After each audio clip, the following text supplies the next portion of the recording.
On June 8th, 2024, a vehicle screeched to a halt on South Rhodes Avenue, deep in the heart of the rival Trap City territory. Inside was Jeffrey Harris Jr., known to the world as Lil Jeff, a 21-year-old rap star on the absolute path of mainstream stardom. He spotted his rival, Glenn, and did not hesitate. Exiting the vehicle, Jeff unleashed at his op, Glenn, chasing Glenn as he ran for his life. Up the steps of a neighborhood home, blinded by the adrenaline, Jeff pursued him right to his doorway. Suddenly, a defensive erupted back into the house. It hit Jeff multiple times.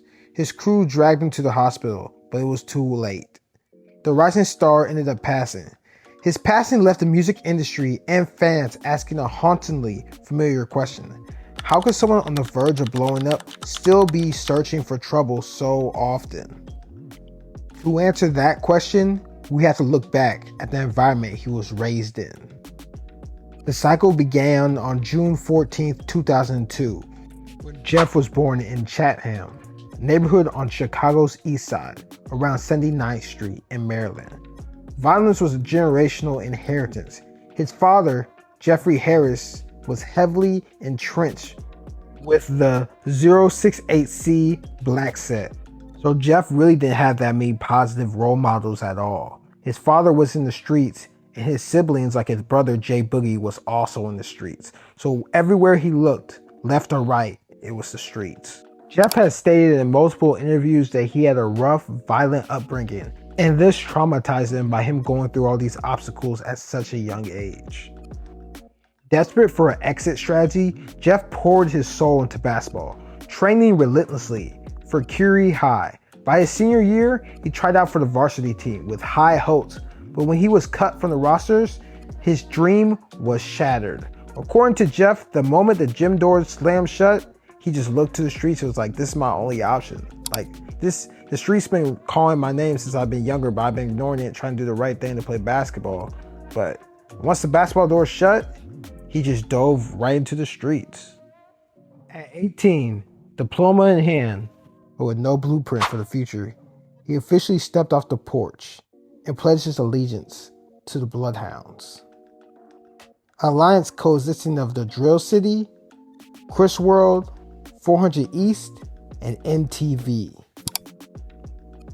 To understand Lil Jeff's calculated nature, one must look back to his very first act of retaliation, the moment he sees being a regular kid.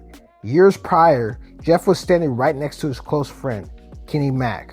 With Kenny Mack's enemies getting the best of him in broad daylight in front of Jeff, this completely changed Jeff's whole mindset, and he just wanted retaliation. He wanted his revenge.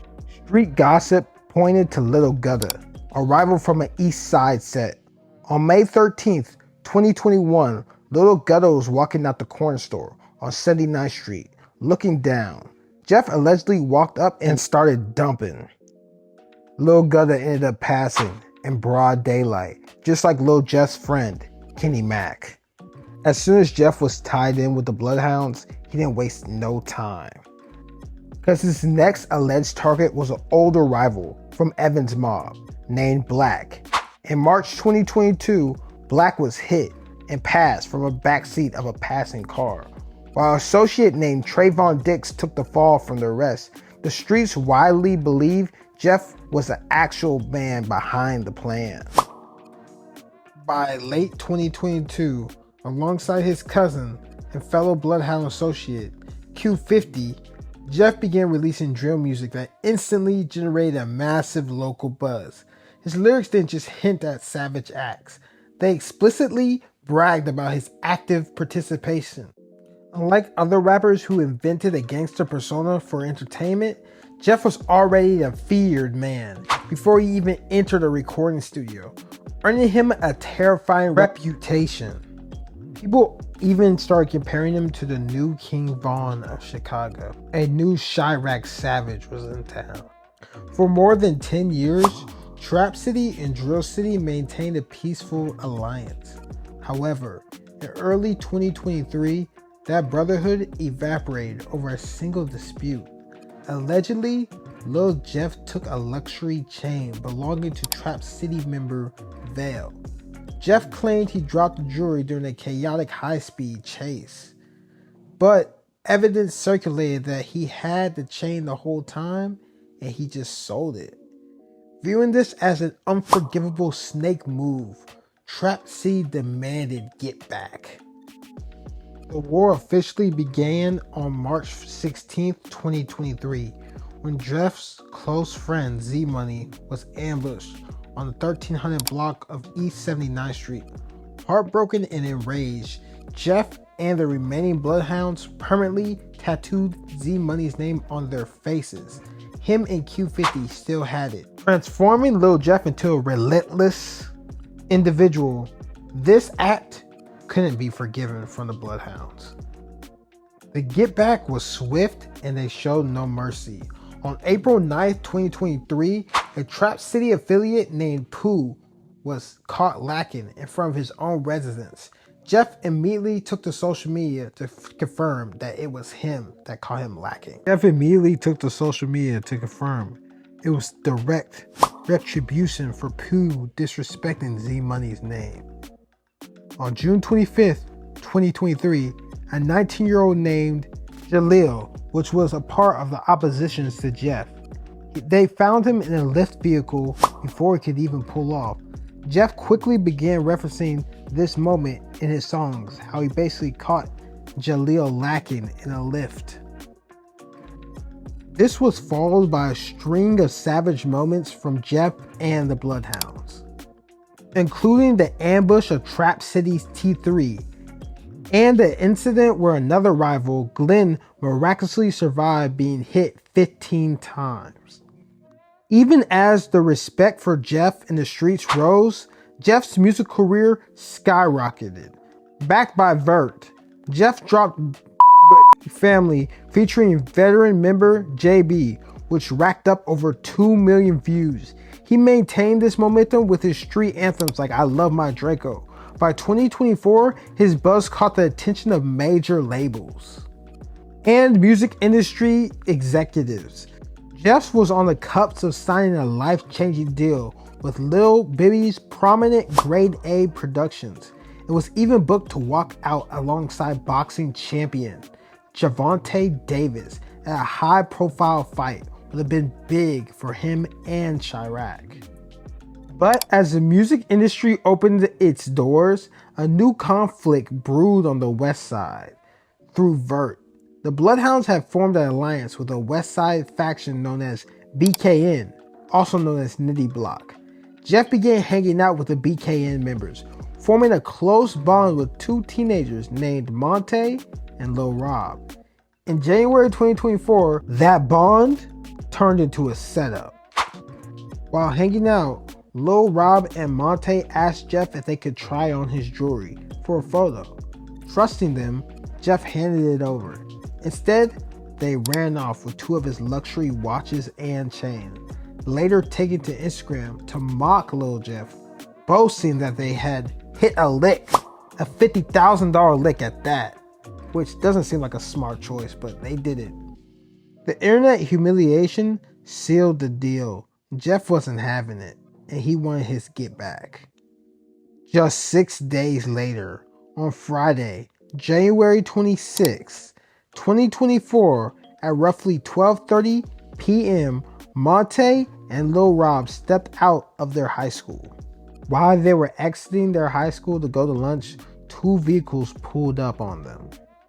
The men were masked and it wasn't a pretty sight. The mission was completed on the Bloodhound side, and Lil Rob and Monte ended up passing away from Jeff and the Bloodhounds get back. Barely 15 minutes after this situation, Jeff posted a video from inside the Infinity Getaway car, bragging about it.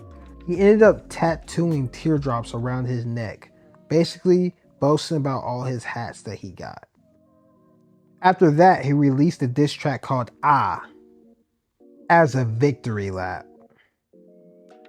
4 people would end up being charged for this attack, including Lil Jeff.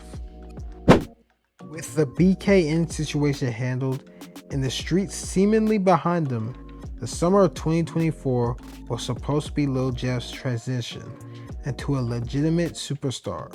The music was providing a gold ticket out of the trenches, echoing the basketball dreams of his youth. Yet, the gravitational pull of the cycle of the violence he was accustomed to proved to be strong. The industry players were taking notice, the money was waiting, and the stage was set. But instead of flying to Hollywood to focus on a career, he flew somewhere else to focus on Get Back. He flew to South Rhodes Avenue on June 8, 2024 to finish his dispute with Glenn, the guy that they attempted to get back on but failed. He still wanted his revenge and he was out looking for him. In the end, the very streets that birthed his rapid rise demanded the ultimate price, cutting his story short at just 21 years old. He saw Glenn. He ended up seeing Glenn and he wanted to catch him lacking. So he ran out to him and started dumping. Glenn made a quick, swift run away from Jeff, but Jeff was chasing him down. Glenn ended up running up to the front porch of his house, and Jeff came up behind him and kept dumping right up to the steps of Glenn's house. There was fires that came from Glenn's house towards Jeff, and Jeff got hit, and unfortunately, he ended up passing. And that's the Bloodhound Lil Jeff video. Thank you guys for watching. I appreciate it. This one was kind of crazy and kind of sad, but I guess if you live by the sword, you get hit by the sword. But I appreciate y'all for watching. Please subscribe and like and comment. Let me know what videos you want me to make next, and I'll make them for y'all. Yeah, appreciate y'all. Rap Renegade out.